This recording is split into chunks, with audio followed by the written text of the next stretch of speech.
Electronic cigarettes are gaining popularity, but while some may consider them to be safe alternatives to smoking, they could be just as dangerous as traditional cigarettes. Joining us with more is Sarah Moriarty from the Tobacco Free Community Partnership. Sarah, we hear about e-cigarettes, electronic cigarettes. What are they?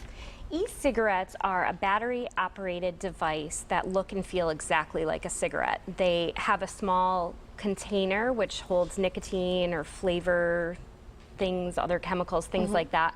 And when they're heated, it becomes a vapor that the person would inhale, much like a cigarette. So the difference is that there's only nicotine in the e-cigarette, and a regular cigarette has the tobacco. Exactly. There is no tobacco in an e-cigarette, but nicotine alone is dangerous. Nicotine is derived from tobacco, and there are studies that show that nicotine has some harmful chemicals in it, similar to cigarettes and tobacco, carcinogenics, metal, things like that. So the health effects, I mean, we still can't assume that these e-cigarettes are okay for us and that nothing bad can happen to our bodies from them. Right, right. Until there's testing, more conclusive testing, you really don't know what you're putting in your body. So I would certainly consider them to still be a dangerous substance. And they're also still addictive, so exactly, that's highly important. Addictive. Nicotine is a highly addictive substance. Now, how are they regulated, and what does this mean for the consumer that is actually using the e-cigarette?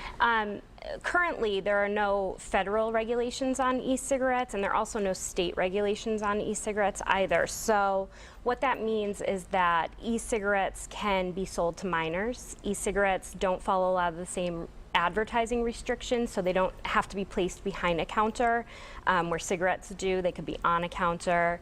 It also means that there's no safety standards for manufacturing, so from company to company you could be getting something different across the board. But minors can still get addicted to e-cigarettes. Exactly. So it's important to know the facts. Exactly, and minors can get addicted to the nicotine and then gradually promote themselves up to cigarettes. Right, right. Now, what is being done here on a local level in terms of regulation in Massachusetts? Well, across Massachusetts, several towns and cities are beginning to regulate e-cigarettes the same way they would regulate tobacco. So they're asking stores to put them behind the counter. They're making age requirements on them.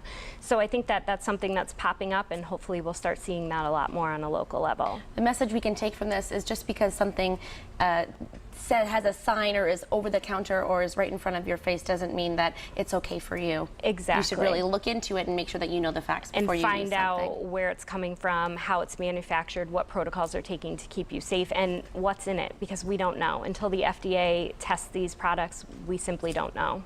Thanks so much for sharing this information, Thanks. Sarah. Great talking to you.